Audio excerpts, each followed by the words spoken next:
परम शांति बाबूजी। बाबूजी, आज हम बात करेंगे लाइफ आफ्टर डेथ के बारे में। दुनिया भर के बहुत सारे लोगों ने लाइफ आफ्टर डेथ के ऊपर बहुत सारी बुकें लिखी हुई है। आप विकिपीडिया पे ढूंढ सकते हैं कि इतने लोगों ने बुक वीडियो अनलिमिटेड लिखा हुआ है। अब जिसमें से कुछ सही है कुछ गलत है, वो तो लोग अपने आप अपने एक्सपीरियंस से डिसाइड करेंगे। पर हम आपसे सच इसलिए जानना चाहते हैं क्योंकि आपकी दुनिया देखने की दृष्टि पूरी अलग है।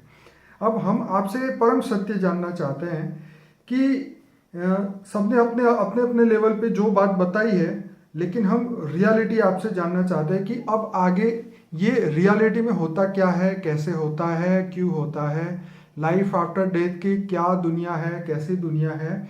अब मैंने थोड़े से क्वेश्चन लिखे हुए हैं जो मैं आपको पूछूंगा। जैसे मैंने बेसिक क्वेश्चन ये पूछा था कि मनुष्य क्यों जन्म लेता है, जन्म लेने का हेतु क्या है। अगर उसे वो हेतु समझ आ जाए, उसका जो एम है वो समझ आ जाए, तो वो डेफिनेटली वो ट्राई करेगा कि वो जो उसका एम है वो पूरी लाइफ में पूरा हो जाए मृत्यु से पहले। दूसरा क्वेश्चन था, क्या क्या आत्मा मृत्यु के बाद भी सोच सकती है? क्या गर्भ के अंदर भी आत्मा सोच सकती है? उसके बाद होता है कि मृत्यु के बाद सबसे पहले क्या अनुभव होता है। जब वो देह को त्याग करता है तब उसको क्या अनुभव होता है, वो आत्मा कहाँ जाती है, किन किन को मिलती है, सूक्ष्म लोक क्या है, कहाँ पे ये सब चीज़ें होती है। उसके बाद है, क्या दान पुण्य करने वाला, परमात्मा को याद करने वाला, जगत कल्याण करने वाला, योगी जैसा जीवन बिताने वाला उस आत्मा का सूक्ष्म लोक में जाती है तो उस समय उसको क्या अनुभव होता है। हम सब कुछ प्रैक्टिकली ये जानना चाहते हैं कि लाइफ आफ्टर डेथ, मतलब अभी हमने एक वीडियो भी आपका बनाया था पहले, लेकिन इतनी सारी डिटेल हमने अभी तक शेयर नहीं की है। और हालांकि मेरे पास 3 पेज भर के पूरे क्वेश्चन है, मैं आगे पूछता रहूँगा। टोटल 20 क्वेश्चन है। तो आप शुरुआत करिए कि लाइफ आफ्टर डेथ क्या है। देखो, मनुष्य जो है जी। 5 तत्वों का जो शरीर है, हम्म।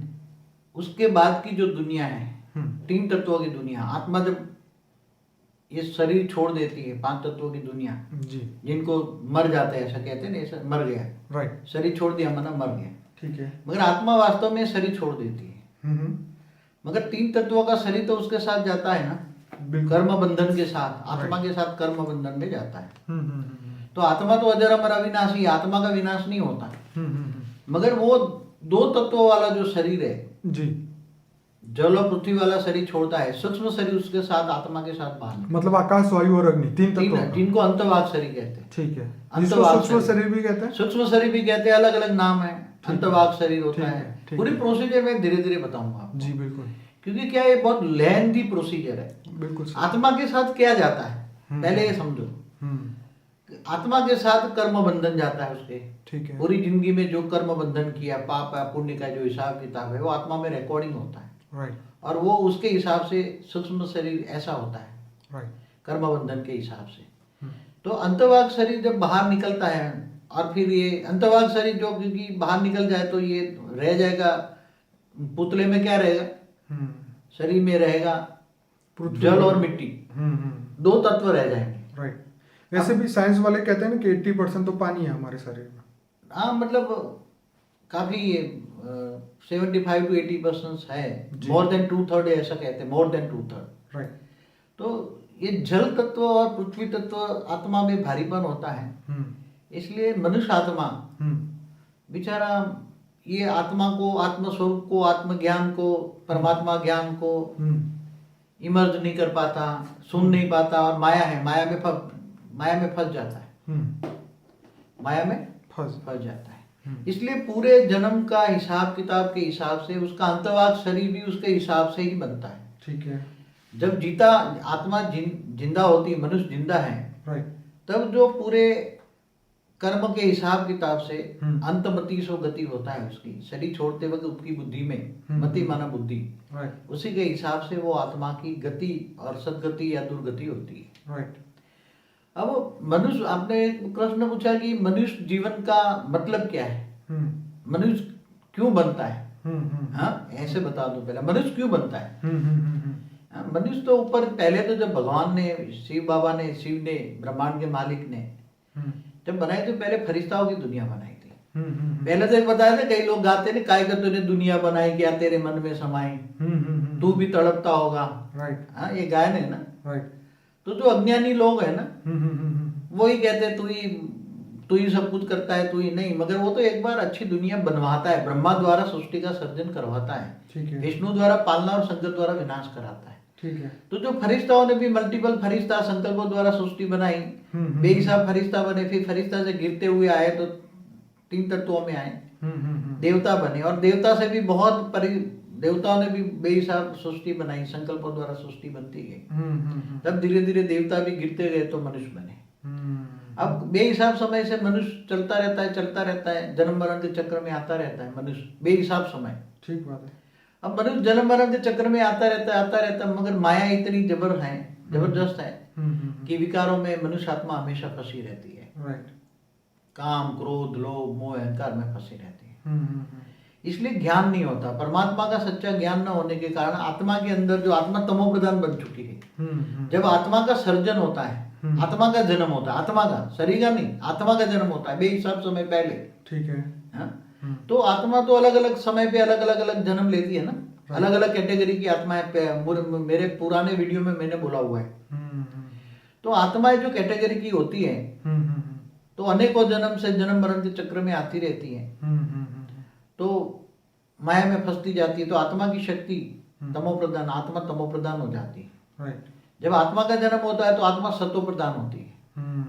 फिर सतो, रजो, तमो, बीच में आती है रमो में रजो होती है। ठीक है। 3 तत्वों में आती है तो रजो में होती है, और जब मनुष्य बन जाती है तो तमो प्रधान आत्मा बन जाती है। राइट। इसलिए आत्मा रजो होती है तो 3 तत्वों में होती है, जिनको हम देवता कहते हैं। ओके। और जब आत्मा 3 तत्वों से, आत्मा में शक्ति खत्म हो जाती है तो स्वर्ग से कहते हैं नीचे उतर आता है, आप देवता पूर्ण जन्म मनुष्य बन जाता है, देवता ही मनुष्य बन जाता है ऊपर से। राइट। कहता है इंद्र ही फेंक देता है, जा तू मनुष्य बन जा, पावर खत्म हो जाती है। तो ठीक है। तो वो मनुष्य बनने का कारण है आत्मा में पावर कम होना, खत्म होना, तमो प्रधान बनना, जिसको कहेंगे आत्मा तमो प्रधान बन गई। अब वो मनुष्य चक्कर में आते आते आते आते इतनी आत्मा तमो प्रधान बन जाती है, देह और देह के संबंधों में फंसी रहती है। तो परमात्मा का ज्ञान उसके पास आता है। तो बाबूजी, जो मेन एम जो था, जो आत्मा ऊपर से नीचे आई, देवता से मनुष्य बनी, उसका लक्ष्य क्या था? क्या वो मजे करने के लिए उसने मनुष्य जन्म लिया? नहीं, मजे में तो स्वर्ग लोक में नहीं था, पहले स्वर्ग लोक में थे। हाँ, तो फिर दूसरे लोक में थी, स्वर्ग लोक से गिरी तो दूसरे लोक में आई। ठीक है। फिर नीचे तीसरे, मतलब धरती पर आने से पहले दूसरे लोक में आती है। ठीक है। देखो, देवता नीचे आते हैं तो दूसरे लोक में आके कई देवता पुरुषार्थ करते वापस तीसरे लोक में चले जाते हैं। अच्छा, मतलब वो मनुष्य बन के फिर योगी की तरह जीवन बिता के वापिस परमात्मा को याद करके फिर देवता ही पद पाते हैं। ऐसा है कि देवता, जब देवता ही पद पाने के लिए कई स्वर्ग लोक में भी पुरुषार्थ होते हैं, उनको देवता नहीं चाहिए। हाँ। उससे भी ऊपर जाना है, तीसरे लोक से ऊपर उनको जाना है। ये देवता तो माया है, क्या है? माया। माया है। राइट। देवताओं के पास महामाया है। हाँ। धरती पे माया है, उनके पास महामाया है। धरती पर माया तो उसके पास महामाया है, देवता माया भी थे। ओके। तो वो जो शत्रु प्रधान आत्मा होती हैं, वो स्वर्ग लोक में भी एक साइड में, चौथे लोक में जाने का एक रास्ता होता है। राइट। तो ऊपर स्वर्ग लोक नहीं टिकती, चौथे लोक में, स्वर्ग लोक से महालोक में चली जाती है। राइट। महालोक, जनलोक, तपलोक, फिर ब्रह्मापुरी, विष्णुपुरी, शिवपुरी में चली जाती है, फिर परम धाम में चली जाती है। राइट। मगर इनके पास जहाँ जाने का ज्ञान ही ना हो तो कैसे हो जाएगी आत्मा को? ये सब कुछ आत्मा जब मनुष्य बनती है, मनुष्य जीवन कहते हैं बहुत वैल्यूबल है। ये मनुष्य जीवन है। आत्मा, देवता भी चाहते हैं मैं मनुष्य बनूं, इसलिए मनुष्य जीवन की बहुत वैल्यू है। और मनुष्य जीवन में आपने जो ज्ञान पाया, केवल स्वर्गलोक में नहीं, तुम्हें परम धाम में जाने का ज्ञान होना चाहिए, शिव परमात्मा को ज्ञान होना चाहिए, इससे भी आगे महाशिव के पास जाने का, गैलेक्सी में। तो ये आत्मा को ज्ञान होता है, तब मनुष्य जीवन में आत्मा अच्छा कार्य करती है, सत्कर्म करती है। तो आत्मा जब सत्कर्म करती है तो फिर मरने के बाद ऊपर जाती है। ठीक है, चलिए बाबूजी, अब बहुत बेसिक क्वेश्चन से हम आगे चलेंगे कि सुसाइड करने वाले, खूनी, बलात्कारी, जो घोर पाप करने वाले हैं, जो अर्थ बाउंड लोग हैं, संसार लालचू लोग जो है, आत्माएं हैं, उनका क्या हाल होता है? देखो, जो महापापी आत्माएं हैं, तो महापापी आत्मा जब शरीर छोड़ती है ना, राइट, तो पहले तो कहते थे धर्मराज आगे ले जाता है उसको, क्या बोलते हैं उसके दूत, क्या इसके, हाँ, हाँ हाँ। वो क्या बोलते हैं उसको, आगे ले जाते थे। ठीक है। मगर अभी ऐसी व्यवस्था खत्म हो गई, पहले व्यवस्था थी। यमराज अपने यमराज, हाँ यमराज अपने दूत भेज के उसको ले जाता था। यमदूत। यमदूत, फिर चंद्रगुप्त चित्रगुप्त का चौपड़ा चलता था और हाँ, वो हाँ। पाप पुण्य के हिसाब बताया जाता है। ये मगर पुराना हो गया। अभी तो वहाँ ऑटोमेटिक सुपर कंप्यूटर लगे होते हैं ओके। और आत्मा में भी रिकॉर्डिंग होती है। हम्म। तो आजकल तो क्या, जिस धर्म को मानने वाली आत्मा होती है, राइट। उसी धर्म की आत्मा उसके पास, जैसे सूक्ष्म जगत में भी उसी धर्म की आत्माएं, धर्मात्मा ऊपर होते हैं। तो यहाँ जैसे कोई भी धर्म को मानने वाला है तो ये उसी धर्म की आत्मा उसको अगर वहां अपने सूक्ष्म जगत में वहां ले जाएगी। ओके। और मगर जो महापापी आत्मा है उनको आसपास में कोई धर्म वाली आत्मा नहीं है और महापापी है तो उसको कोई धर्म वाली आत्मा नहीं ऊपर ले तो जाएगी। नास्तिकों का क्या होता है? अब वही जो महापापी आत्माओं को इसकी कैटेगरी की आत्माएं घेर लेती हैं, जैसे वो शरीर छोड़ती है। हाँ, हाँ, हाँ। तो महापापी आत्मा आसपास मंडराती है। ठीक है। शरीर छोड़ने से पहले के आसपास वाली आत्माओं को, महापापी आत्माओं को पता लग जाता कि ये शरीर छोड़ने वाला है, ओहो। तो उसको अपने ग्रुप में शामिल कर लेती है। राइट। तो महापापी आत्मा तो ये आसपास में धरती पर ही रहता है, धरती के आसपास ही रहती है, इससे ऊपर तो जा नहीं मतलब सकती। जैसे आपने 200 किलोमीटर का रेंज जो वो बताया, देख वो तो क्रॉस ही नहीं कर सकती। 200 किलोमीटर तक ये आत्माएं तो नहीं जाती। महापापी आत्माएं तो समझो कि 20 किलोमीटर ऊपर तक नहीं जा सकती। राइट। 20 किलोमीटर, क्योंकि देखो एक नियम होता है क्यों नहीं जा सकती, इसका कारण बताओ। कोई भी आत्मा कितना ऊपर जा सकती है, इसका एक बेसिक प्रिंसिपल है। आप बताइए। आत्मा में जितनी शक्ति होती है इतना ऊपर जा सकती है। हाँ, हाँ। कोई 10 किलोमीटर से जा सकती है, कोई 20 किलोमीटर, कोई 50 किलोमीटर, कोई 100 किलोमीटर, कोई 200 किलोमीटर, कोई 500 किलोमीटर, कोई 1000 किलोमीटर। राइट। तो इसका ये बेसिक प्रिंसिपल क्या है, आत्मा में शक्ति कहाँ से आती है। हम्म। जो महापापी आत्मा है, महापापी आत्माओं में जो उसका 3 तत्वों का शरीर है, वो इसमें वायु तत्व बहुत भारी होता है। और जिनका वायु तत्व भारी होता है, राइट, तो वायु तत्व उसको धरती की ग्रेविटी में वायु तत्व अट्रैक्ट करता है, इसलिए ऊपर नहीं जा पाएगा। 10 किलोमीटर भी नहीं जा पाएगा। मैं तो कहता 1 किलोमीटर तक नहीं जाएगा। ऐसी महापापी आत्मा है। हाँ, जैसे आपने 1 किलोमीटर भी नहीं जा पाएगा। मतलब जो वायु तत्व, जो उसके सूक्ष्म शरीर में वायु तत्व का जो शरीर है, वो उसके विचार वायु, मतलब विचार इतने भारी हो जाते हैं कि उसकी वजह से उसका सूक्ष्म शरीर चल ही नहीं सकता। जब कोई भी आत्मा का विचार तमो प्रधान होता है, तो उसका वायु तत्व का शरीर, वायु और अग्नि दोनों का कॉम्बिनेशन होता है। हाँ, और उसी तरह आकाश फॉलो करता है, आकाश तत्व। राइट। तो तीनों तत्वों का शरीर बहुत भारीपन होता है। तो बाबूजी, जैसे बहुत मोटा बंदा, जैसे 500 किलो का बंदा चल नहीं सकता, इसी तरह वो आत्मा के अंदर भी विचार इतने नेगेटिव आ जाते हैं कि उसका सूक्ष्म शरीर भारी हो जाता है और वो भी आगे ट्रैवल नहीं कर सकता। ज्यादा स्पीड नहीं होती। जैसे मनुष्य भारी होता है, ऐसे सूक्ष्म शरीर भारी होने के कारण हाँ। एक घर से मंदिर, मंदिर तक घर और आसपास में घूमती रहती है आत्मा। इससे ऊपर 1 किलोमीटर भी नहीं जा सकती। वाह। 500 मीटर भी नहीं जा सकती, आधा किलोमीटर भी नहीं जा सकती, ऊपर उड़ नहीं सकती, कहने का मतलब। हाँ। तो अंत में उसकी दुर्गति होती है। वैसे तो बाबूजी सूक्ष्म शरीर का तो स्पीड बहुत होती है ना, उसकी तो मन की गति होती है। मगर वो जो सूक्ष्म शरीर जिनका भारी होता है, वो नहीं, वो हाई अच्छी आत्मा होती है। हाँ। जिनकी आत्माओं पर कर्मों का बोझ अच्छा हो, कम हो, अच्छी आत्मा है, अच्छे कर्म किए। राइट। तो आत्मा में कर्मों का बोझ कम होता है, पाप कम होता है। आत्मा पुण्यशाली कहते हैं ना, पुण्य वाली है। तो उसका सूक्ष्म शरीर भी अच्छा होता है, इसलिए वो 1 किलोमीटर 2 किलोमीटर तक जा सकती है, 5 किलोमीटर तक जा सकती है। इससे ज्यादा ऊपर जाने के लिए बहुत पुरुषार्थ करना पड़ता है। तो बाबूजी ऊपर नहीं जा सकती, लेकिन क्या जैसे अमेरिका, यहाँ से मरी हुई जो आत्मा है, मृतक आत्मा, वो अमेरिका जा सकती है कि नहीं? बहुत हाई क्वालिटी आत्मा ही ट्रैवल कर सकती है। जमीन के ऊपर भी ट्रैवल? जमीन के ऊपर भी। ओहो। जमीन के ऊपर भी कई आत्मा, जैसे आपने बताया महापापी आत्मा है, घोर, जिनको पिशाच कहते हैं, भूत पिशाच कहते हैं ना, वो ज्यादा ट्रैवल नहीं कर सकते। ज्यादा ट्रैवल करने में भी उसको टाइम लगता है। ओके। जैसे ट्रैवलिंग, उसकी आत्मा की शक्ति नहीं है, तो सूक्ष्म शरीर भारी है, तो इसकी स्पीड नहीं आती। जा सकती है धीरे धीरे, मगर फिर थक लग जाएगी। इसलिए ज्यादातर ऐसी आत्माएं घर में बैठी रहती हैं, या उसके ग्रुप होता है, ऐसे तमोप्रधान आत्माओं का ग्रुप होता है। जैसे शराब के अड्डे हैं, तो मरने के बाद शराब पीने वाली आत्माएं शराबियों में अड्डे में चली जाएगी, वहां से शराब पीने वालों में प्रवेश करके शराब पिएगी। जो उल्टे काम करने वाले हैं तो उल्टे काम में जाएंगे। बाबूजी, कई बार ऐसा मैंने सुना भी है, देखा भी है वीडियो में, कि कोई पेड़ के पास शराब की बोतलें चढ़ाई जाती है, कई पेड़ के पास जाके सिगरेट चढ़ाई जाती है। वहाँ पे ये भी लिखा होता है, मतलब लोग कहते हैं ऐसा कि यहाँ पे सिगरेट चढ़ाने से तुम्हें ये प्राप्ति होगी, इन दारू चढ़ाने से ये होगा ना। तो ये सब बातें जो है उसके बारे में, जैसे कई बार कोई झाड़ के नीचे, पेड़ के नीचे या कोई भी जगह पे एक फायदा होता है कि तुम यहाँ देसी दारू चढ़ाओ या इंग्लिश दारू चढ़ाओ या तम्बाकू चढ़ाओ या सिगरेट चढ़ाओ। क्यों ऐसा होता है? क्योंकि वहां कुछ ग्रुप की आत्माएं वहां रहती हैं। 100-200 ग्रुप की ऐसी आत्माएं होती है जो मनुष्य होते हैं। वो आत्मा जब मनुष्य थी तब उसको जो आदत थी, कोई दारू की आदत थी, तो उसको दारू चलाता है, तो वो 50 आत्माएं उनके पास जाकर थोड़ी हेल्प कर लेती है, मगर वो ऐसी आत्माएं थोड़ा कुछ हेल्प नहीं कर सकती। तो बापूजी ऐसी जो आत्माएं हैं जो पेड़ों पे, जिनको ये चीजें चढ़ाने से ये फायदा होगा, ये होगा, वो होगा, तो रियलिटी में जो वाकई में ये सब चीजें चढ़ाते उनको कुछ होता है फायदा? मैं समझता हूँ कि जो आत्माएं ऐसे मांगती है, हाँ, जो भूत प्रेत हम कहेंगे, पिशाच, हाँ बिल्कुल, ऐसी आत्माएं जो दारू पीती हैं, सिगरेट पीती हैं, जो भी वासना है, वासना युक्त आत्माएं, क्या है इसमें पावर ही नहीं है तो दूसरों को क्या हेल्प करेंगे? ये तो बाबूजी बहुत बड़ी लोगों को ये सुनने वाली बात है। लोग पागल है कि जहाँ के दारू चढ़ाते हैं, सिगरेट चढ़ाते हैं, जो जिनको तुम दे रहे हो वही भूखा बैठा है, वो तुम्हें क्या देगा? पहली बात ही है। हाँ, तो जो वासना युक्त आत्मा, मतलब उसको चाहिए, हाँ, ये चाहिए, ये चाहिए।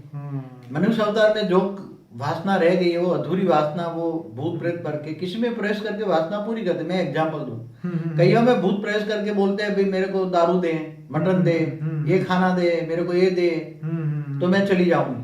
फिर इसको बहुत खिलाते हैं। मैंने अपनी नजरों के सामने कई आत्माओं को, जो नॉनवेज ब्राह्मण होते थे, उसमें भूत, एक जिन घुस गया ऐसे, जो मुसलमानी भूत था, तो उसने बोला कि मेरे को तो ये खाना है। क्या वो तो ब्राह्मण था, नॉनवेज खाना। हाँ, तो उसके घर वाले क्या करेंगे? तो वे जो उसको ओझा था ना, उसको निकालने वाला, अगर जब तक उसको ये खिलाओगे नहीं तो जाएगा ही नहीं। तो उसको फिर मुश्किल से नॉनवेज खिलाना पड़ा। और जब वो नॉनवेज इतना खा गया, वो पतला शुक्ला था, इतना खा गया कि उसके शरीर के बराबर का वजन का इतना खा गया। फिर एक बार मैं किसी के यहाँ था, मुझे बचपन से शौक था, गांव में भी शौक था कि जहाँ भूत प्रेत निकालते थे मैं वहां चले जाते, जहाँ डाकले, गुजराती में बोलते डाकले बसते हैं, तो भूत भूत बुलाते थे, प्रवेश कराते थे, फिर बोले हाँ तू बोल क्या। तो बहुत झूठे होते हैं भूत प्रेत भी, इतना झूठ बोलते हैं, इतना झूठ बोलते हैं। जो इंसान जिंदे में झूठा है तो मरने के बाद तो महाझूठा ही बनेगा। तो महाझूठा, महापापी आत्माओं की ऐसी हालत होती है। फिर दूसरों में प्रवेश करके उल्टा फुल्टा बहुत, आज जो नेगेटिव काम हो रहा है, जैसे रेप हो रहा है, तो एक दूसरे में प्रवेश करके ऐसा काम करते हैं। 80 साल के बुढ़े में प्रवेश करा के छोटी बच्चियों पे रेप करता है, तो कौन करता है? ये ऐसे ही करते हैं ना, मगर दुनिया समझ नहीं पाती आजकल। तो बाबूजी जो लोग डेथ में, जिनके एक्सीडेंट में मृत्यु होती है, उनका क्या होता है? जो मृत्यु अंतमति सो गति, अचानक मृत्यु हो जाती। मगर एक बात बताओ, एक्सीडेंट भी कौन करवाते? मैं आपको बताऊं, ये एक्सीडेंट नेचुरल नहीं होते। जैसे कर्मों के हिसाब किताब से तो ठीक है, मगर जब एक एक्सीडेंट जोन होता है, जहाँ टर्निंग पॉइंट होता है, जैसे बर्मुडा ट्रायंगल है, वहां तो शिप भी खो जाती है, प्लेन भी खो जाते हैं, वो तो ऊपर से कुछ मिलता ही नहीं है। एक्चुअली मैं एक दिन ऊपर से देखा था, मैंने समाधि अवस्था में उसको मैंने देखा था टीवी में, ये एंगल के बारे में, क्या वो क्या बोलते हैं उसको, बर्मुडा एंगल, ट्रायंगल जो भी है। तो मैंने ऊपर में देखा, ऊपर 1000-2000 किलोमीटर ऊपर एक सूक्ष्म जगत वाली आत्माओं का एक वहां होल है, जो एक बार बोला था वॉर्म होल जैसा बोलते हैं ना। तो इस एरिया के अंदर जो भी आ जाएगा, तो ऊपर 1000-2000 किलोमीटर 1000 आत्माएं रहती, उन्होंने वहां से आती, वो ऊपर से ही खींच लेते, जैसे एलियन खींच लेते हैं। एक बार वो लोग ऊपर वाले जो एलियन है उसको खींच लेते हैं, तो उसको ऐसा खींचेंगे कि वो धीरे धीरे तत्व परिवर्तन होकर फिर ऊपर चला जाए। तो बाबूजी अभी भी ऐसा ही हुआ, वो मलेशिया का प्लेन जो पता नहीं कहाँ खो गया। नहीं, ऐसे सबका नहीं होता, मगर अलग अलग होता है। वो तो कहीं समझो कि जंगलों में गिर जाए तो नहीं भी मिल पाएगा, मगर सबका नहीं होता। कई जगह जगह ऐसे ट्रायंगल जैसे बने हुए हैं, तो वो उसको खींच लेते हैं। उसी एरिया में जाओ तो उसको खींच लेते हैं। इसलिए धरती पर भी ऐसे सूक्ष्म जगत वाले खींच लेते हैं, सूक्ष्म जगत में मेरे बैठे हुए एलियंस खींच लेते हैं। तो बाबूजी ऐसी बहुत सारी मिस्ट्री है जिसका कोई जवाब नहीं है। यहाँ ये हो गया, उसका कोई साइंटिफिक रीजन नहीं है।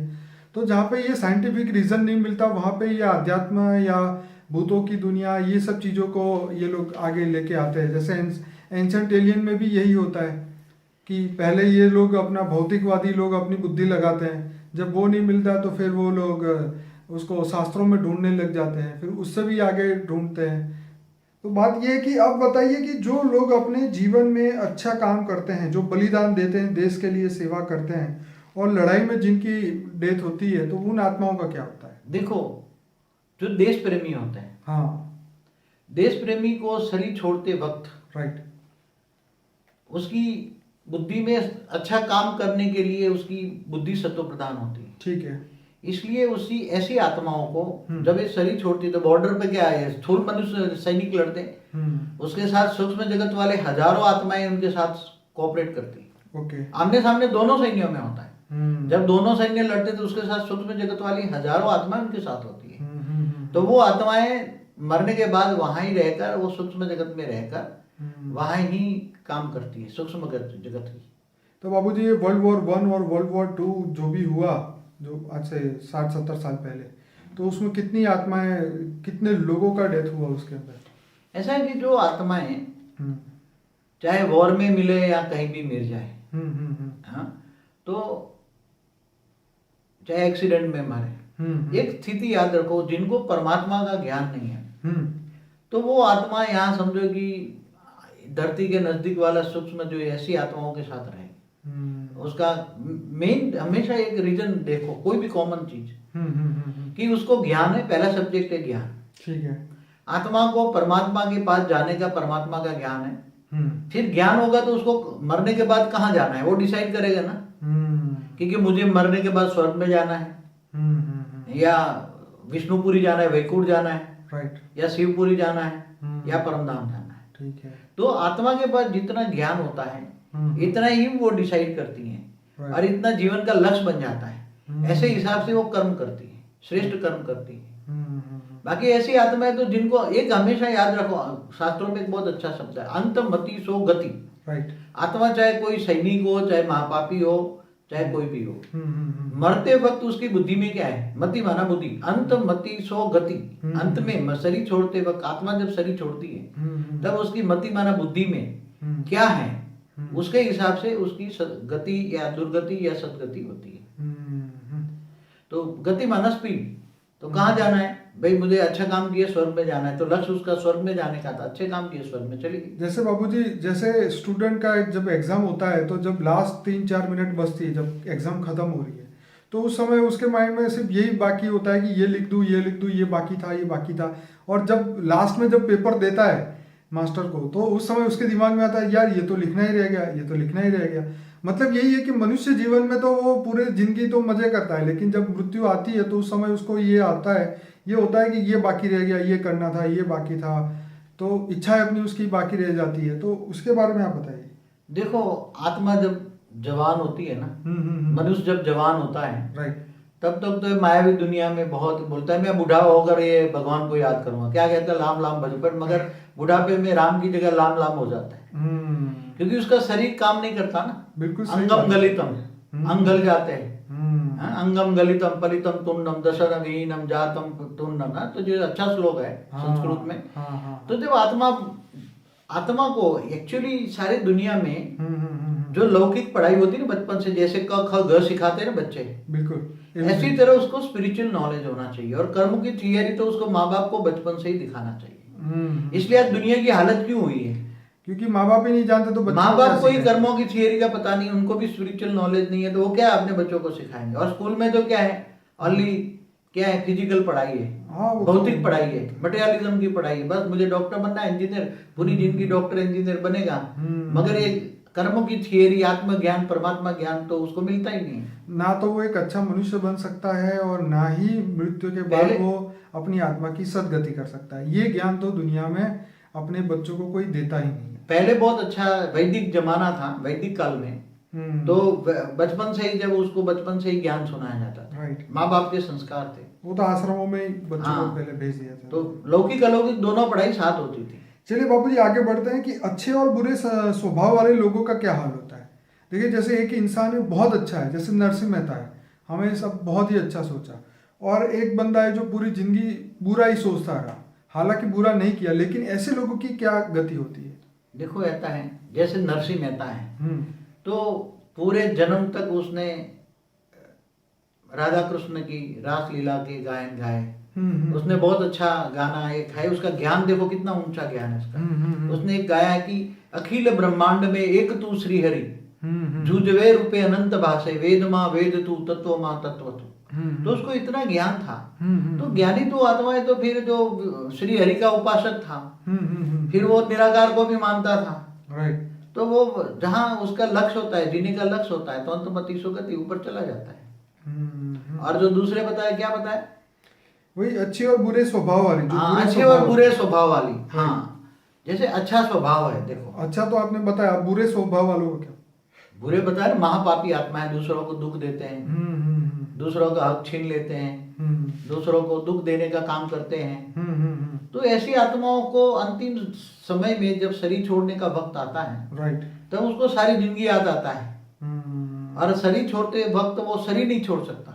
राइट, अंत में सोते सोते उसका पैरालिसिस हो जाता है, कर्म बंधन सामने आता है, तो बहुत दुखी होता है, शरीर छोड़ते छोड़ते रोता है। जो भी मिलने आए उसको बोलते हैं सबको मिल के आओ, तो जो भी सामने आता है उससे माफी मांगता है, मुझे माफ कर देना, तुझे दुख दिया, माफ करना, माफी मांगता रहता है ना। राइट। ऐसी महापापी आत्मा है। और जो अच्छे स्वभाव वाली आत्मा होती है, तो उसको पता होता है मैंने इस जन्म में तो कोई कर्म नहीं किया, पाप नहीं किया, इस जन्म में तो मैंने कोई विकर्म नहीं किया, पाप किया है। मगर अगले जन्मों के संचित कर्म, कई जन्मों के संचित कर्म सामने आते हैं। राइट। कई बार कहते नहीं जिंदगी में तो उसने पाप नहीं किया, फिर कहाँ से उसको ये दुख होता है।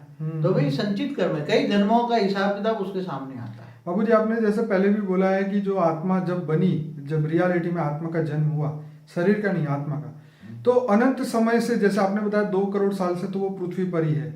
जीवन और मृत्यु के चक्र में करते करते पता नहीं हजारों उसके जन्म हो चुके हैं। जैसे कृष्ण ने भी अर्जुन को बोला था कि मेरे भी बहुत जन्म हुए, मेरे भी हुआ, तू तेरा नहीं जानता पर मैं जानता हूँ। तो ऐसी तरह जब इंसान इतने जन्म लेता जाता है, नेगेटिव सोच होती जाती है, तो वो तो फिर उसको कुछ ज्ञान नहीं रहता, तो फिर वो बुरे स्वभाव को ही समझता है कि ये मेरा नेचुरल स्वभाव है।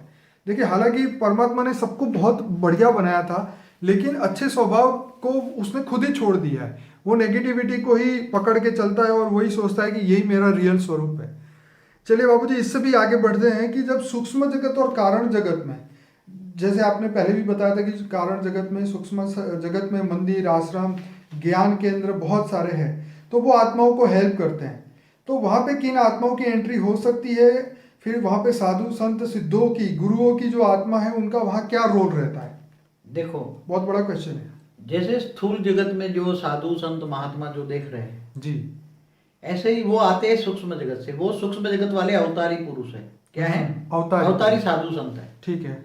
वो भी सूक्ष्म जगत में भी अच्छा काम करना चाहते हैं। जैसे वो 100-200 करोड़ किलोमीटर भी हो सकते हैं, राइट। कई करोड़ किलोमीटर भी ऊपर हैं, कई 2 करोड़ किलोमीटर भी हैं, कोई 50 करोड़, कोई 100 करोड़ किलोमीटर भी हैं, कई 1 लाख करोड़ किलोमीटर भी हैं। क्योंकि थोड़ा सारा सूक्ष्म जगत है ना, 10 खरब करोड़ किलोमीटर है। कितना? क्योंकि सूर्य की ग्रेविटी तो 7.5 खरब किलोमीटर तक जाती है। ठीक है। इससे ऊपर तक सूक्ष्म होता है। तो बेहिसाब आत्माएं, वहां जो आत्माएं रहती हैं, तो धरती पर आकर कल्याण करना चाहती हैं। धरती पर आकर इसलिए होता है कि उसको नीचे कोई आत्माएं उसकी कर्म बंधन से फंसी पड़ी है, तो उसका कल्याण करने के लिए धरती पर आती हैं, साधु संत बनकर अच्छा कार्य करती है। मगर अंत में ऐसे ही सूक्ष्म जगत में भी है कारण जगत। कारण जगत माना विष्णुपुरी, वहां भी बहुत अच्छी आत्माएं होती हैं। कारण जगत में महान आत्माएं होती हैं। आपका एक सेपरेट वीडियो है कारण जगत का, जिसको ज़्यादा इंटरेस्ट है वो देखेगा। लेकिन मेरा ये कहना है कि जब ये आत्मा अच्छे कर्म करके जब वो ऊपर जाती है, तो वापिस वहाँ उसको साधु संत और जितने उसके गुरुजन हैं उसको वहाँ मिलते हैं, तो उसके बाद क्या होता है? वो रोल क्या रहता है उनको? देखो, क्या वो उनको ऊपर से ही आत्मा से परमात्मा बनने का पढ़ाई ज्ञान सब कुछ दिया जाता है, कि उसको वापस धरती पे भेजा जाता है कि ये करके आ? ज्यादातर जो निचली क्वालिटी के सूक्ष्म तन से आती है ना, जो धर्मपिता धर्म को, ठीक है, वो क्या कहता है, जब शरीर छोड़ने का वक्त होता है, तो उसके जो साधु संतों के जो भक्त की आत्माएं हैं, उसको ले जाकर ऊपर अपने साधु संत के पास, ऊपर अपने धर्म गुरु के पास ले जाती है। तो क्या ऊपर मंदिर आश्रम सब कुछ है? सब कुछ है। जैसे इससे भी अच्छे है, मंदिर आश्रम सब कुछ है। तो वहाँ वो मंदिर आश्रम रहती है। फिर हाई क्वालिटी वो वहाँ आत्माएं भी, यहाँ जैसे ज्ञान लेने के भटकती है ना आत्माएं, ये आश्रम इधर इधर भटकती रहती है। बिल्कुल बिल्कुल। ऐसी तरह सूक्ष्म जगत में भी एक बार आत्माएं भटकती रहती हैं। मगर पता लगता है कि भाई उससे भी ऊपर वाला, ऊपर में सूक्ष्म ऊपर में जाऊं मैं। समझो कि 1 लाख करोड़ किलोमीटर ऊपर मैं जाऊं, हाँ तो वहां अच्छे साधु संत बैठे हैं ओके, जो मुझे अच्छा ज्ञान देंगे। जैसे ऋषि, महर्षि, हाँ ब्रह्म ऋषि। हाँ, तो अलग अलग लेयर्स बताए ना, हाँ जैसे Mahalok, Janlok, Taplok. Right right right. तो जैसे कोई महालोक में पहुंचा तो उससे ऊपर अगर 5वें लोक में, जनलोक में जाने की कोशिश करेगा, राइट तो वहां पे ऋषि मुनि उसको ज्ञान देके तुझे ऊपर कहाँ जाना है, कैसे जाना है, उसकी आत्मा की विधि बताते हैं। फिर वो आत्मा तपस्या करती है। तो आत्मा को बोला था तुम्हें ऊपर जाना है, तो पावर किसके, आत्मा किससे पावर लेगी? आत्मा में जब पावर आएगा तो जो उसका सूक्ष्म शरीर में पावर आएगा, राइट सूक्ष्म शरीर में पावर आएगा तब ऊपर जा पाएगी ना। राइट राइट आत्मा में पावर आएगा तो ही ऊपर जा पाएगी। हाँ, इसलिए वहां त्याग तपस्या करती है। राइट आत्मा जब तपस्या करती है, आत्म स्वरूप में स्थित होकर तपस्या करती है, तो आत्मा निसंकल्प बनती है। राइट तो उसका आकाश तत्व में पावर ज्यादा आता है। राइट और जब आकाश तत्व में पावर ज्यादा आता है, हाँ तब ऊपर जाने की शक्ति ज्यादा आती है। राइट राइट राइट क्योंकि आकाश तत्व जितना पावरफुल होता है, राइट इतना ही दो तत्व कम होते, भारीपन कम होता है। इसलिए निसंकल्प होकर अपने इष्ट देव की आराधना करती है आत्मा, तो जितना भी निसंकल्प होती है। तो बाबूजी आपकी बात सुन के तो मुझे आपकी एक बात और याद आ गई कि जो काम ऊपर जाके करना है उस काम को अभी से, आज से, अभी से क्यों ना करें? क्यों करें? डायरेक्ट आप शिवपुरी जा सकते हो। हाँ डायरेक्ट कर सकते हो। एक भी विकर्म न रहे, हाँ हाँ आपका कोई भी पाप न रहे, हाँ हाँ। तो कोई भी आत्मा यहाँ से सीधे विष्णुपुरी वैकुंठ जा सकती है। तो मतलब जो ऊपर का काम जो करना है वो नीचे ही करके जाओ, घर से होमवर्क करके ही जाओ, कर्मयोगी जीवन बिताओ, गीता ज्ञान पढ़ो, ऑलमाइटी को जानो। राइट ऑलमाइटी को जानो ना। ये सब, ये सबसे बड़ी बात है, बहुत इंपॉर्टेंट बात है इस सेमिनार की, कि ये चीज जो है अगर इंसान समझ जाए कि जो ऊपर जाके करना है वही काम अभी से करना शुरू करे, होमवर्क करके ही जाए, तो वहाँ स्कूल में जाके ज्यादा पढ़ना नहीं पड़ेगा। देखो तुम गीता में क्या कहा, तुम जिसको याद करोगे उसी को पाओगे। राइट। तो तुम साधु संतों को याद करोगे, तो ऊपर भी साधु संत के मठ बैठे सूक्ष्म होते हैं, वहां तक जाओगे। ठीक है। अगर तुम जो मुझे याद करोगे, मुझे जानोगे, मानोगे, मुझे याद करोगे, तो मेरे पास आओगे। बाबूजी उसमें ये भी लिखा था कि पितरों को याद करोगे तो पितरों के पास जाओ। तो पितृ कहाँ रहते? बोला है ऊपर सूक्ष्म होतन में, चंद्र में रहते, कभी यहाँ रहते, कभी यहाँ रहते, ऊपर सूक्ष्म होतन में पितृ तर्पण करते हैं ना। Right right right. इसलिए तुम एक सीधी सी कॉमन चीज है, और कॉमन सेंस भी है, जो ज्ञानी तो आत्मा होगी उनको बताऊं कि तुम जिसको याद करोगे उसी को ही पाओगे। ओके। तुम जैसे कृष्ण को याद करते हो तो कृष्ण के मंदिरों में यहाँ करो, मगर कृष्ण किसका अवतार था उसी को जानो तुम। राइट। कृष्ण किसका अवतार था? कृष्ण ऑलमाइटी ऑथोरिटी का अवतार था। तो तुम ऑलमाइटी ऑथोरिटी को जानोगे, राइट। परम पुरुष को जानोगे। परम पुरुष रहता है शिवपुरी में। शिव को भी महापरम पुरुष कहते हैं, विष्णु को भी महापरम पुरुष कहते हैं। मगर वो जो देखो, कृष्ण को जानना मानना एक्यूरेट, वो कृष्ण की मूर्ति को जानना मानना नहीं है। मूर्ति वो तो अवतार है ना, साकार रूप है उसका।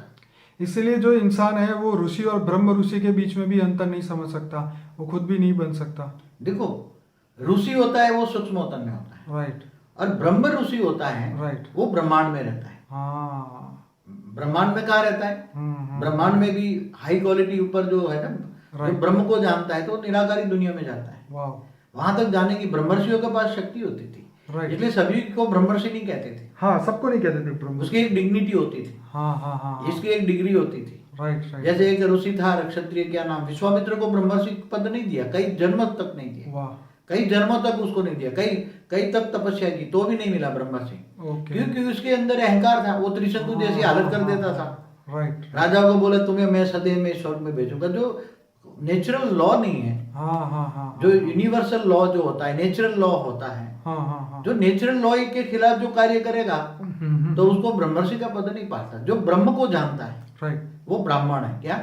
ब्रह्म माना अविनाशी ब्रह्म को जानता है, निराकारी ब्रह्म को जानता है, माना ज्योतिर्लिंग को जानता है, वो ज्योतिर्लिंग की पूजा करता है, अविनाशी ब्रह्म की उपासना करता है, निराकार की उपासना करता है, जो परम धाम में रहता है। तो परम धाम में सीधा चला जाता है, उसको कोई रोक नहीं सकता, सीधा निराकारी। क्यों नहीं? उसके जाने की स्पीड क्या है? हाँ। कहता है ना, देखो वो आत्मा को जाने की स्पीड क्या है। राइट। जो ब्रह्मर्षि होता है, ऋषि जैसे, उसने ब्रह्म को जान लिया, उसको पता है ब्रह्म परम धाम में रहता है, निराकार है। राइट। तो डायरेक्ट परम धाम में निराकार ज्योतिर्लिंग बनाकर, ज्योतिर्लिंग शिवलिंग नहीं, बराबर, ज्योतिर्लिंग और शिवलिंग में बहुत अंतर है। ये आपका सेपरेट वीडियो है, लेकिन हम बाबूजी इसके बारे में बात करेंगे।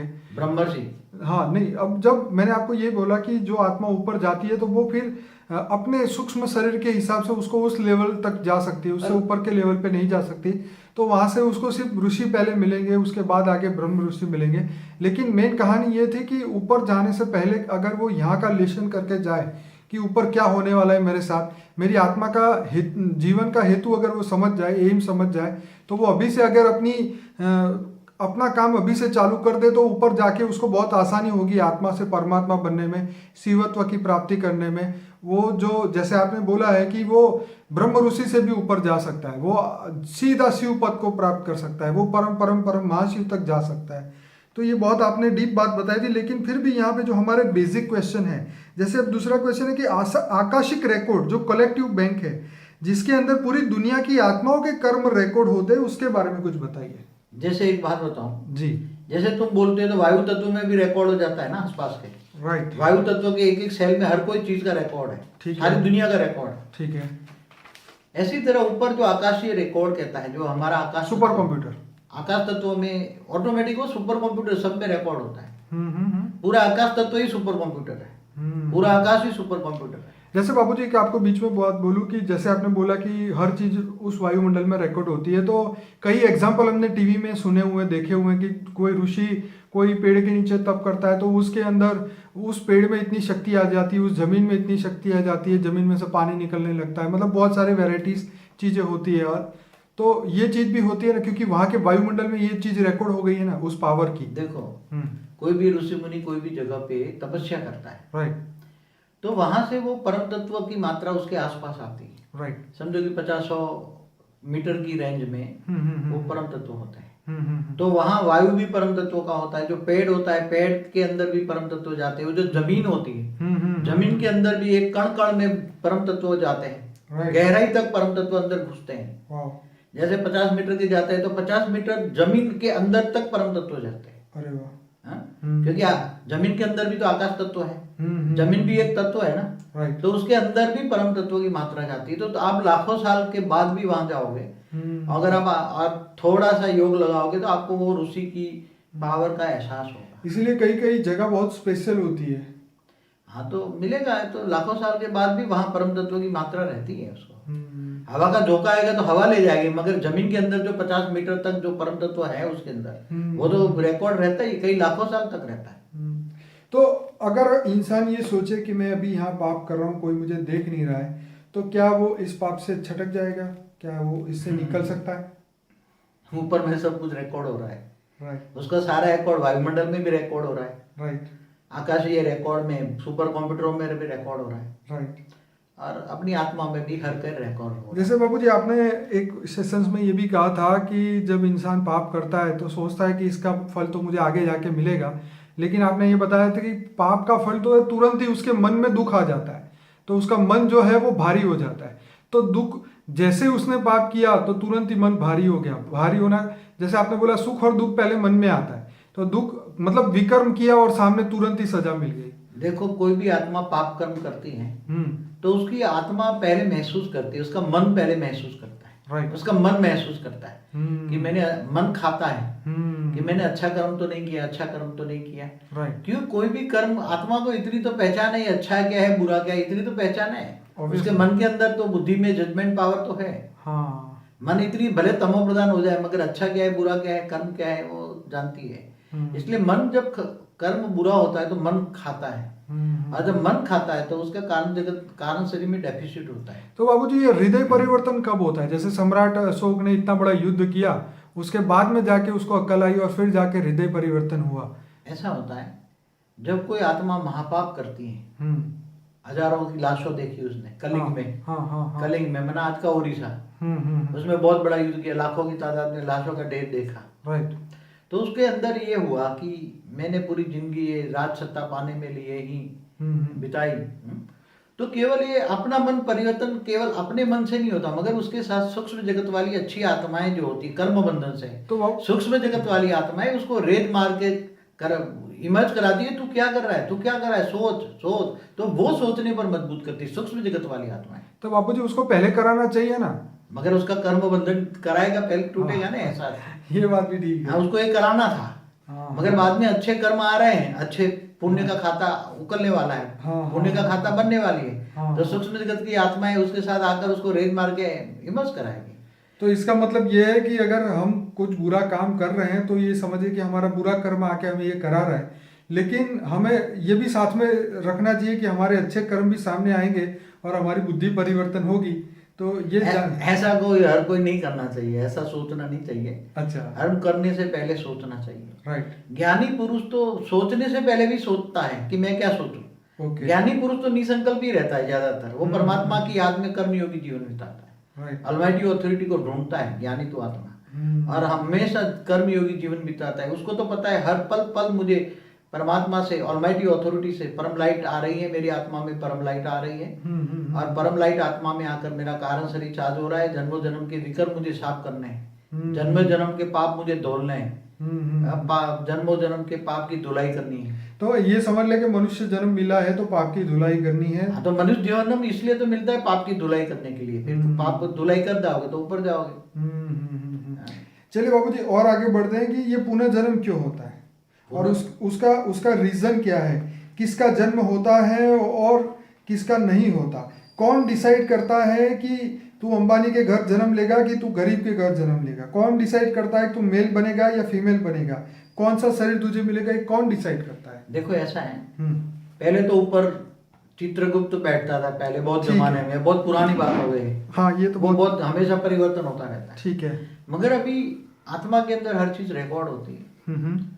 जो आत्मा श्रेष्ठ कर्म करती हैं तो थोड़ा ऊपर सूक्ष्म जगत में जाती हैं, राइट, तो उसको वहां ही रहने वाली कई सूक्ष्म जगत की आत्माएं होती है, वो ग्रुप में रहती हैं। साधु संत भी उसको गाइडलाइन देते हैं ऊपर में, सूक्ष्म जगत वाले, राइट, कि भाई तेरे पास इतना पुण्य का खाता है, इतना पाप का खाता है, तो तू यहाँ जन्म ले ले किसी गरीब के घर, हाँ, तो तेरे को जल्दी विक्रम विनाश हो, क्योंकि पाप गरीब के घर जन्म लेगा, राइट, तो तेरे को दुख दर्द बहुत आएगा। हाँ, दुख दर्द बहुत आएगा तो तू भगवान को ज्यादा याद करेगा, हाँ, और परमात्मा को ज्यादा याद करेगा तो तेरे विक्रम विनाश कट जाएंगे। तो बाबूजी, जो लोग अंधे पैदा होते हैं, बच्चे या हैंडीकैप पैदा होते हैं, वो उसका जानबूझ कारण के, क्या? सूक्ष्म जगत वाले उसको जानबूझ के ऐसा करने का आग्रह करते हैं। वाह, वो संकल्प लेके ही ऐसा बनना चाहते हैं, हाँ, हाँ, कि मैं लूला लंगड़ा बनूं तो मेरे एक जन्म के अंदर कई जन्मों के पाप कट जाए। इसलिए वो ऊपर सूक्ष्म जगत वाले ऊपर बड़े बड़े ऋषि मुनि बैठे हैं, वो तो उसको गाइडलाइन देते हैं, क्योंकि तुम्हें पाप बंधन करना है, पाप से कटना है, कर्मातीत अवस्था जल्दी निकलना है